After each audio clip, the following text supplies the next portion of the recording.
Alrighty. Okay. Tell us a little about yourself. Well, thanks, Olivia. So I am just an old Texas boy. I was born here in San Antonio, grew up here in San Antonio.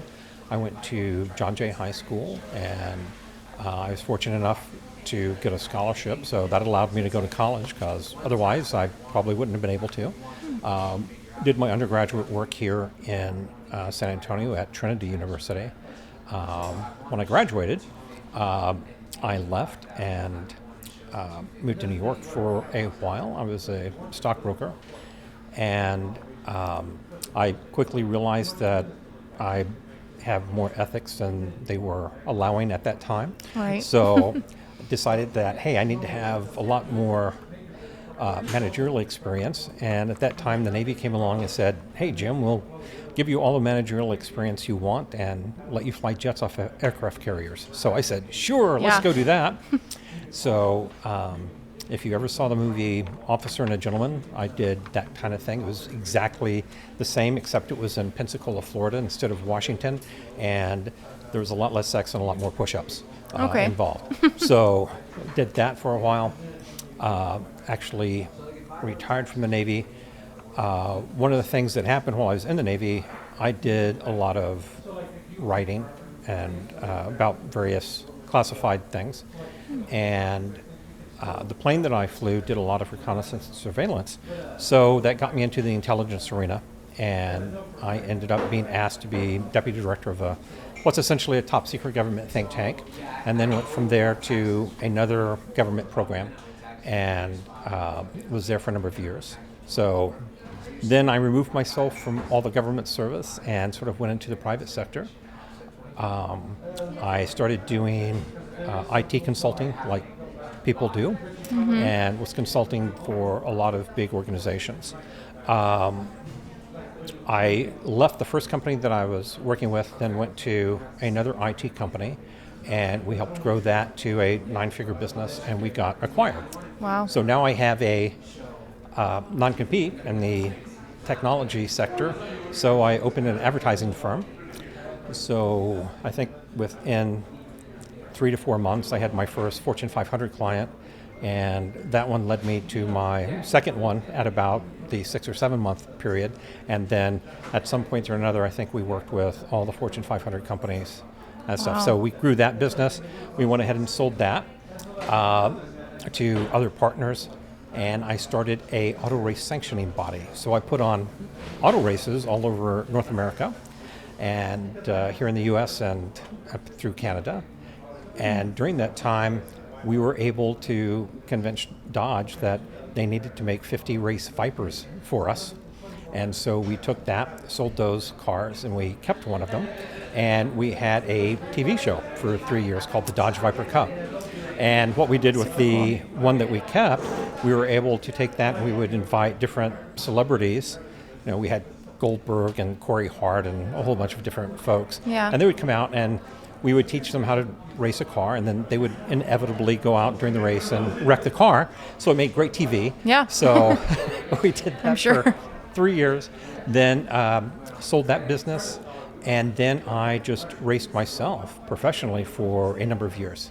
Okay. So I actually started racing, I guess, while I was still in the Navy, and primarily raced prototypes in the end, but I raced everything from Formula cars to Porsches and Vipers and those type of things. And that was here in Texas, or? That was all over North America. Oh, okay. So, in fact, my favorite race every year was going up to Canada to Mosport, which is now called Canadian Tire Motorsport Park. Yeah. And it was a blast. So that was always fun.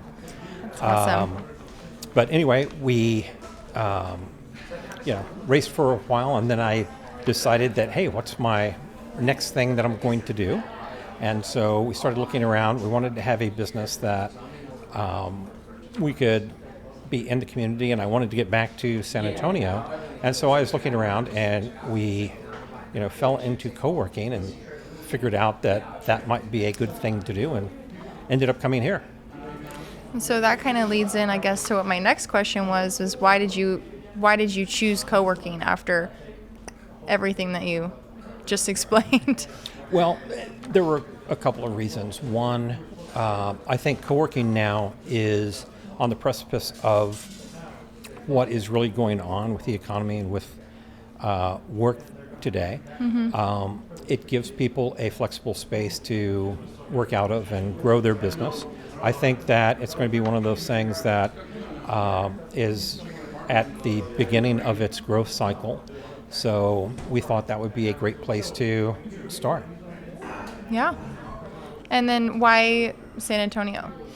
Did you pick here on purpose? Well, again, or? I did. Again, I had grown up here in San Antonio, so I knew San Antonio.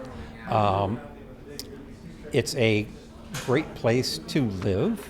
It's obviously a great place to visit because we have so much tourism here, but it's a wonderful place to live. And I also thought that, San Antonio had given so much to me that I wanted to be able to take a moment and give some back to San Antonio. So our space is sort of a space that community can come into. We work with a lot of different types of charities, all the artwork, our local artists and those type of things.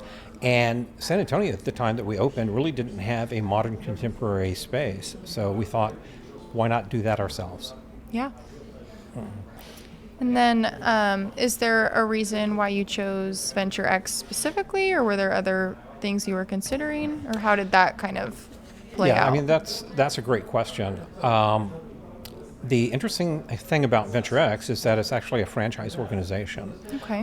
What people don't realize is that it's actually the second largest co-working organization in the world. It's the third largest in the U.S. So it makes it very, it gives me the opportunity to have people work here and then they can travel around the world and utilize that.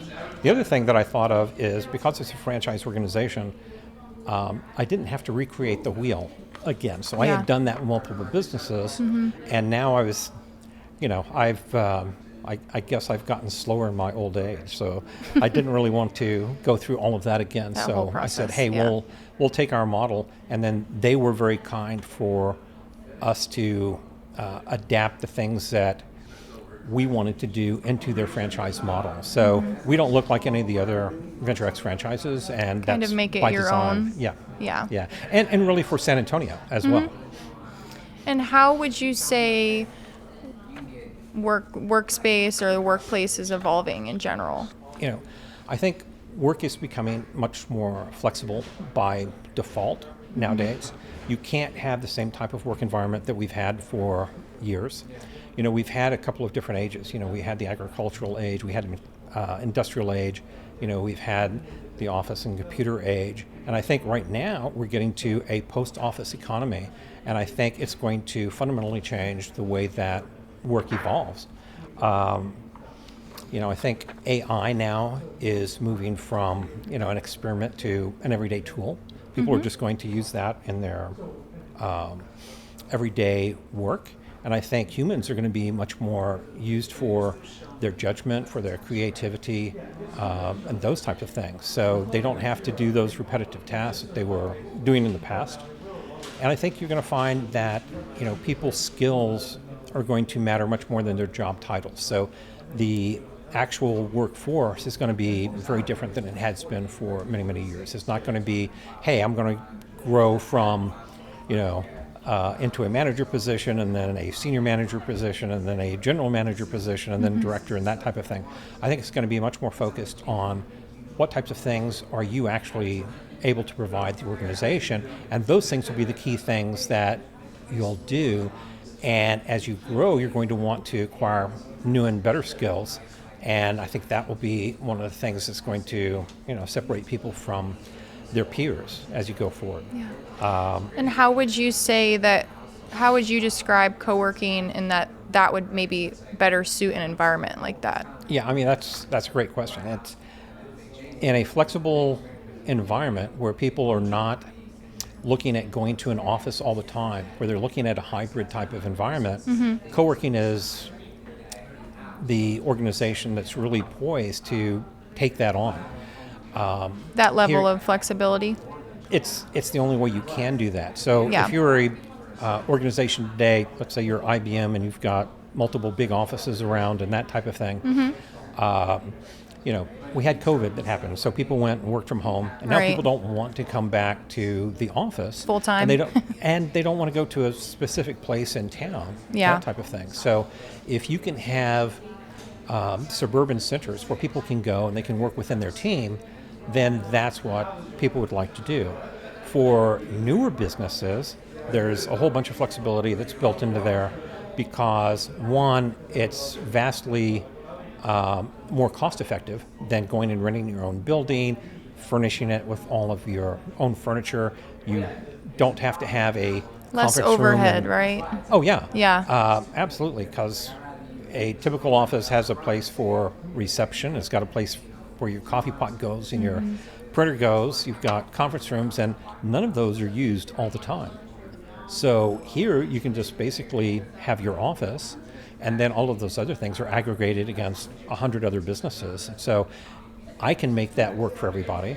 And the other thing is, a new business would love to have just one bill. They don't know what their electricity bill or janitorial bill No or surprises. the Wi-Fi. Yeah, there's no surprises. Yeah. Even the coffee. Coffee goes up, and it's free. So Yeah, that's nice. yeah, so we have all the perks and all the benefits of being here and having a big type of organization bring all those things for you, but you just have to use the things that you want to use when you need them. Right. So it's sort of a just-in-time delivery for your office. And you had mentioned earlier, let's say IBM and having a bunch of large offices. Is that mainly what you see, or could you have an office for one person or a small business? Yeah, I think that's a great question because what we're seeing is each year more and more Fortune 500 companies are saying that they're including some type of flexible workspace into their plans. And right now it's almost 30-something% that have incorporated that, but they don't want to own property. They don't want to manage all that property.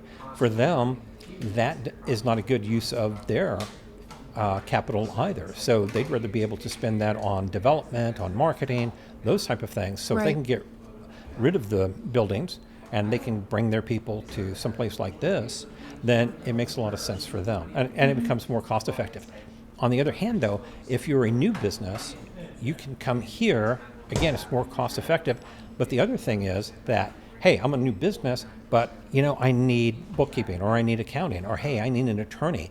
All those things are found within the space. the space itself. Yeah. So it's like you have your built-in network right here. So it's things that you don't have to go out and find or incorporate yourself. You can just outsource all of those things. So again, it becomes a very cost-effective and flexible way for you to grow your business. And what would you say the future of VentureX would be? Where do you see this going in 3-5 years? Well, thanks for asking that. VentureX itself has just been acquired by a private equity fund. So they're actually bringing in funds for us to utilize. They're trying to grow the size of us and the resources that each of the different franchises have available for us. Personally, I'd like to have another 3 offices here in San Antonio. So we'll probably look at some of the north side for our things. As we grow out of that, and actually we have 3 or 4, then we might look into some other places around South Texas. We might look in Austin and San Marcos, College Station, and branch maybe out. Down in Houston a little bit and things too. But I think our home is always going to be right here in San Antonio. Yeah. Well, Jim, thank you for taking the time to sit here with me and answer some questions. I know you're super busy, so. Well, I'm never too busy for any of my members. I'm very happy to chat with them, and if I can help mentor them at all, then that's always a lot of fun. So thank you for having me. It was great to, be able to tell people a little bit more about co-working. Perfect.